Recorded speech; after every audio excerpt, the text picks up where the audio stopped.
हाय दोस्तों, मेरा नाम है सचिन और आप देख रहे हैं स्टॉक मार्केट गुरु। और मैंने स्टार्ट किया है टेक्निकल एनालिसिस का कोर्स जो कि है बिगिनर्स के लिए। और आज का हमारा चैप्टर है सपोर्ट एंड रेजिस्टेंस। चलिए शुरू करते हैं। रेजिस्टेंस दोस्तों, जैसा कि इसका नाम ही हमें बता रहा है कि रेजिस्टेंस कोई चीज है जो हमें आगे बढ़ने से रोक रही है। तो स्टॉक मार्केट में ऐसी क्या चीज है जो आगे बढ़ने से रुक सकती है? तो स्टॉक का प्राइस।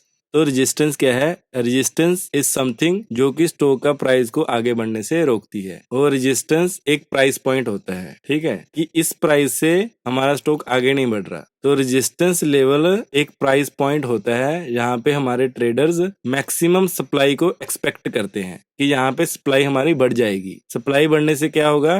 डिमांड कम होगी और हमारे स्टॉक का प्राइस नीचे आ जाएगा। ठीक है दोस्तों, नेक्स्ट क्या है? Resistance level is always above the current market. Resistance level हमेशा ही करंट मार्केट प्राइस से ऊपर होता है। कैसे? मान लीजिए करंट मार्केट प्राइस यहाँ पे है, ठीक है, 100 पे। रेजिस्टेंस होगा वो यहाँ होगा कहीं, है ना, 110 के आसपास होगा। तो रेजिस्टेंस लेवल हमेशा ही करंट मार्केट प्राइस से ऊपर होता है। ठीक है दोस्तों, रेजिस्टेंस लेवल पे जाके हमारा स्टॉक कंसोलिडेट करता है, वो अब्जॉर्ब करता है जितनी सारी की सारी सप्लाई होती है उसको। और उसके बाद हमारा स्टॉक का प्राइस, क्योंकि डिमांड होती नहीं है, सप्लाई होती है वहां पे, तो वहां से डिक्लाइन नीचे की ओर गिरना स्टार्ट कर देता है। और ये क्रिटिकल टेक्निकल एनालिसिस टूल है जो ट्रेडर फेस करते हैं एक राइजिंग मार्केट में। ठीक है, रेजिस्टेंस हमेशा राइजिंग मार्केट में फेस होती है, जैसे राइजिंग मार्केट है। तो ये जो पॉइंट है दोस्तों, ये पॉइंट है जो ये पॉइंट है, यहाँ पे क्या है? रेजिस्टेंस फेस कर रहे हैं और यहाँ से हमारा स्टॉक बाउंस बैक करता है, इसको बोलते हैं हम सपोर्ट। ठीक है, ये थी हमारी रेजिस्टेंस और यहाँ से वो बाउंस बैक करता है, उसको बोलते हैं सपोर्ट। ठीक है, सपोर्ट को हम डिटेल में पढ़ेंगे आगे। और रेजिस्टेंस एक्ट करती है ट्रिगर टू सेल, मतलब रेजिस्टेंस पे आके लोग सेलिंग स्टार्ट कर देते हैं। ऐसा क्यों? जैसे हमारे स्टॉक का प्राइस ऐसे था कुछ, ठीक है। अब क्या है? हमारा स्टॉक जा रहा है, तो ये पॉइंट जो है दोस्तों, ये स्टॉक यहाँ कहीं आके रेजिस्टेंस फेस करेगा। ठीक है, और ये एक्ट करती है ट्रिगर टू सेल, क्योंकि 2 बार पहले यहाँ से स्टॉक हमारा नीचे गिर गया है, तो हमारा यहाँ पे जो ट्रेडर होंगे वो वहां पे यहाँ पे शॉर्ट करेंगे, जब सेलिंग करेंगे। जिन्होंने यहाँ पे अगर बाय किया था तो वो यहाँ पे आके टारगेट बुक कर लेंगे, सेल कर देंगे उसे। जहाँ फिर जो नई पोजीशन बनाएंगे तो वो यहाँ से बनाएंगे। ठीक है, तो ये एक्ट करती है सेल की तरह। अब इस चार्ट में देख लीजिए आप कि जो 200 का पॉइंट है, ये जो 200 का लेवल है, ये क्या है? एज ए रेजिस्टेंस एक्ट कर रहा है। और ट्रेडर क्या है? यहाँ पे मैक्सिमम सप्लाई को एक्सपेक्ट कर रहे हैं कि यहाँ पे सप्लाई मैक्सिमम होगी। ठीक है दोस्तों, एक्सेस जो हमारी सप्लाई होगी यहाँ पे, वो क्या करेगी? बिल्ड करेगी सेलिंग प्रेशर को, कि जहाँ जबरदस्त सेलिंग होगी। और जो हमारा सेलिंग प्रेशर है, ये हमारे प्राइस को नीचे ले आएगा, tends to drag the price lower. ठीक है, जो हमारा एक्सेस सेलिंग प्रेशर है, ये हमारे प्राइस को नीचे की ओर ड्रैग कर लाएगा, जैसे यहाँ से ऐसे से गया, ये यहाँ से नीचे। ठीक है, ये हमारा करंट मार्केट प्राइस कहाँ पे है? हमारा करंट मार्केट प्राइस है ये जहाँ पे। तो हमने क्या पढ़ा था कि रेजिस्टेंस हमेशा करंट मार्केट प्राइस से ऊपर होती है। रेजिस्टेंस करंट मार्केट प्राइस से ऊपर होती है, ठीक है। और रेजिस्टेंस राइजिंग मार्केट को फेस करनी पड़ती है, ठीक है। ऐसा क्यों होता है? क्योंकि यहाँ पे बैठे हुए हैं सेलर्स। वो क्या करते हैं कि उन्हें पता है कि ये रेजिस्टेंस है, यहाँ पे सेलर्स बैठे हुए हैं। यहाँ से प्राइस की, यहाँ पे क्या था? डिमांड ज़्यादा थी, सप्लाई कम थी, और हमारा प्राइस इंक्रीज होता गया यहाँ से। ठीक है, यहाँ से इंक्रीज होता गया। अब यहाँ पे सेलर बैठे हुए हैं। अब जो हमारे बायर्स थे वो यहाँ पे आके कमजोर पड़ने लग जाते हैं इस रेजिस्टेंस लेवल पे, और वो अपने टारगेट बुक करने लग जाते हैं। बायर्स जो होते हैं इस पॉइंट पे आके अपने टारगेट बुक करने लग जाते हैं, और जो सेलर्स होते हैं वो स्ट्रांग हो जाते हैं। बायर वीक हो जाते हैं, बायर वीक हो जाते हैं और सेलर हमारे स्ट्रांग हो जाते हैं। ठीक है, जिसके कारण सप्लाई बहुत ज्यादा बढ़ जाती है और प्राइस यहाँ से नीचे की ओर ड्रैग करने लग जाता है, मतलब गिरने लग जाता है। दूसरी चीज यहाँ से क्या हो सकती है कि यहाँ पे हमारे सेलर उतने स्ट्रोंग नहीं थे जितने बायर से। बायर ने जहाँ पे फिर बाइंग स्टार्ट करी तो ये प्राइस यहाँ से इंक्रीज करना स्टार्ट कर जाएगा, ठीक है। लेकिन मोस्ट ऑफ द टाइम जो हमारी स्ट्रॉन्ग रेजिस्टेंस होती है, अगर प्राइस हमारा 2 से 3 बार उसी रेजिस्टेंस से वापस नीचे आ रहा है तो वो एक स्ट्रॉन्ग रेजिस्टेंस बन जाती है और मैक्सिमम ट्रेडर वहां पे प्रॉफिट बुक करना स्टार्ट कर देते हैं या फिर शॉर्ट करना स्टार्ट कर देते हैं, ठीक है दोस्तों। सपोर्ट दोस्तों, जैसे कि रेजिस्टेंस इज समथिंग जो हमें आगे बढ़ने से रोक रही है, वैसे ही सपोर्ट इज समथिंग जो हमें नीचे गिरने से रोक रही है, हमें बैक कर रही है वो, ठीक है। मतलब हमारा प्राइस नीचे गिर रहा है तो वो एक ऐसा प्राइस पॉइंट होता है जहां से हमारा स्टॉक बाउंस बैक करता है, उसको बोलते हैं हम सपोर्ट, ठीक है। और सपोर्ट लेवल पे आके ट्रेडर एक्सपेक्ट करते हैं कि जहां डिमांड बढ़ जाएगी, क्योंकि यहाँ पे हमारे जो सेलर्स होते हैं वो वीक पड़ने लग जाते हैं और बायर स्ट्रांग हो जाते हैं, ठीक है दोस्तों। बायर स्ट्रांग हो गए तो वहां से क्या होगा, बुल रैली स्टार्ट होगी, बाइंग प्रेशर बनेगा और हमारा प्राइस अप डायरेक्शन में मूव करने लग जाएगा, राइज करने लग जाएगा, ठीक है। वहां से सपोर्ट हमेशा ही करंट मार्केट प्राइस से नीचे होती है। मान लो हमारा करंट मार्केट प्राइस है, करंट मार्केट प्राइस यहाँ पे है, ठीक है, और सपोर्ट हमेशा हमारी उसके नीचे होगी।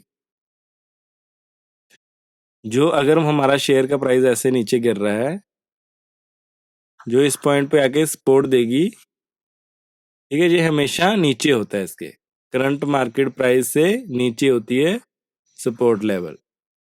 और रेजिस्टेंस का क्या था, रेजिस्टेंस हमेशा ही ऊपर होगी, करंट मार्केट प्राइस से रेजिस्टेंस लेवल हमेशा ऊपर होंगे, ठीक है। और थर्ड चीज क्या है कि ऐसा क्यों होता है, दोस्तों स्टॉक का प्राइस सपोर्ट लेवल तक गिरता रहता है, फिर वहां पे आके कंसोलिडेशन जोन में जाता है और अब्जॉर्व करता है सारी की सारी डिमांड को, और फिर वहां से बाउंस बैक करता है, अपवर्ड डायरेक्शन में मूव करने लग जाता है। और ये क्रिटिकल टेक्निकल लेवल है जो ट्रेडर देखते हैं गिरती हुई मार्केट में कि हमें सपोर्ट कहाँ पे, नेक्स्ट सपोर्ट कौन सी है, ठीक है। गिरती हुई मार्केट में ट्रेडर सपोर्ट को ढूंढते हैं और राइजिंग मार्केट में रेजिस्टेंस को फाइंड करते हैं, ठीक है। और सपोर्ट अक्सर एक्ट करती है as a trigger to buy, मतलब यहाँ से बाइंग स्टार्ट हो जाती है, ठीक है, सपोर्ट लेवल पे बाइंग स्टार्ट हो जाती है। तो आपको भी हमेशा सपोर्ट लेवल पे बाइंग करनी चाहिए और रेजिस्टेंस लेवल पे अपने टारगेट बुक करने चाहिए, ठीक है दोस्तों। तो नेक्स्ट देख लेते हैं। ये दोस्तों इंडियन ऑयल का चार्ट है। आप देखोगे कि यहाँ पे 110 के प्राइस पॉइंट पे एक सपोर्ट है हमारी, है ना। यहाँ से इसने 2 बार सपोर्ट लिया है स्टॉक ने।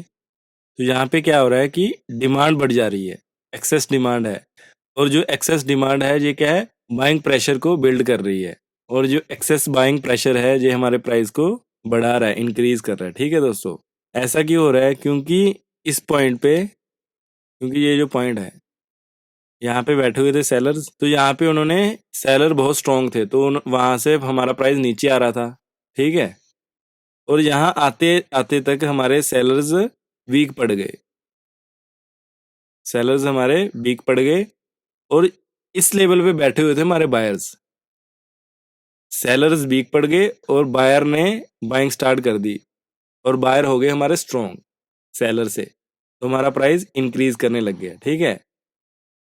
मतलब इस पॉइंट पे आके हमारे जो सेलर्स थे वो पड़ गए वीक, और जो बायर थे वो स्ट्रॉन्ग हो गए।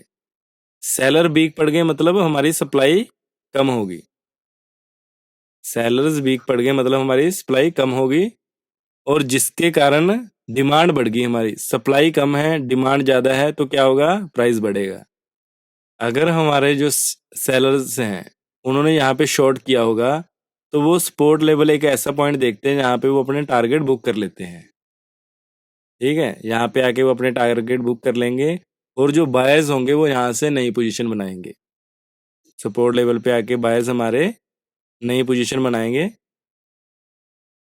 दोस्तों हम कैसे आइडेंटिफाई करेंगे सपोर्ट एंड रेजिस्टेंस को,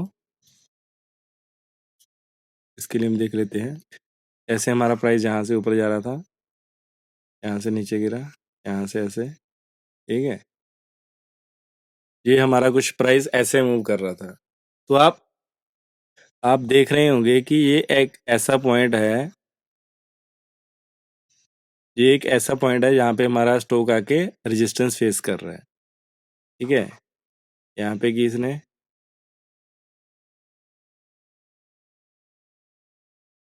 यहाँ पे की इसने, यहाँ पे की, यहाँ पे की और यहाँ पे। ठीक है, तो ये हमारी स्ट्रॉन्ग रेजिस्टेंस है। क्या है हमारी स्ट्रॉन्ग रेजिस्टेंस है। जो हमारी प्राइस, ये हमारे जो इसको बोलते हैं हम प्राइस एक्शन जोन भी बोलते हैं इसको, चाहे रेजिस्टेंस हो चाहे सपोर्ट हो।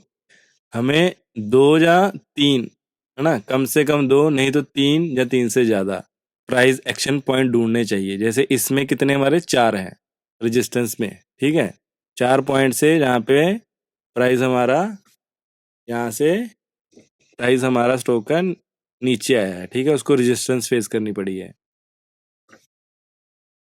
तो और दूसरी चीज दोस्तों, जो हमारी पहले रेजिस्टेंस थी तो बाद में सपोर्ट भी बन जाती है हमारी, ये एज ए अब सपोर्ट काम करेगी। ठीक है, ये भी सपोर्ट है। जो हमारी पहले रेजिस्टेंस थी वो बाद में सपोर्ट बन जाती है। कई बार हमारा स्टॉक ऐसे मूव करता है।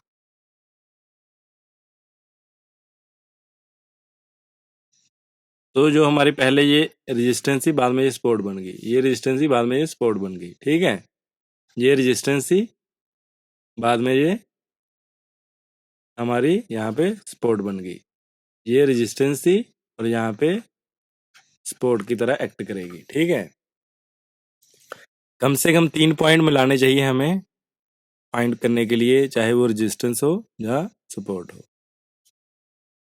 क्या सीखा दोस्तों हमने इस चैप्टर से? Support and resistance price point होते हैं यहाँ पे, जहाँ तो हमें हमारा प्राइस जहाँ से बाउंस बैक करता है, अगर गिर रहा हो, अगर वो राइज कर रहा हो तो वहां से उसको रेजिस्टेंस फेस करनी पड़ती है। और सपोर्ट हमेशा ही हमारे करंट मार्केट प्राइस से नीचे होती है और ये इंडिकेट करती है बाइंग को। रेजिस्टेंस वो प्राइस पॉइंट होता है जो हमेशा करंट मार्केट प्राइस से ऊपर होता है और ये इंडिकेट करता है हमारी सेलिंग को। और रेजिस्टेंस और सपोर्ट को आइडेंटिफाई करने के लिए हमें हॉरिजॉन्टल लाइन खींचनी चाहिए जो हमारे 3 प्राइस एक्शन जोन को कनेक्ट करे। ठीक है, जितने ज्यादा number of price action zone होंगे उतनी ही ज्यादा स्ट्रॉन्ग हमारी वो सपोर्ट होगी या वो रेजिस्टेंस होगी। ठीक है, सपोर्ट एंड रेजिस्टेंस यूज करते हैं हम अपने टारगेट फाइंड करने के लिए। जो लॉन्ग ट्रेड ले रहा हो, मतलब जिसने बाय कर रखा हो, तो वो रेजिस्टेंस पे, जो इमीडिएट रेजिस्टेंस है उस पे टारगेट बुक करेगा जाके, या जिसने शॉर्ट कर रखा हो तो वो जो इमीडिएट सपोर्ट है उस पे अपने जाके टारगेट बुक करेगा। ठीक है दोस्तों, और नेक्स्ट चैप्टर जो रहेगा दोस्तों वो रहेगा कैंडलस्टिक्स पैटर्न। और मिलते हैं हम नेक्स्ट वीडियो में, तब तक के लिए बाय, टेक केयर, और अपने माता पिता का ध्यान रखो और अपना रखो। बाय बाय दोस्तों।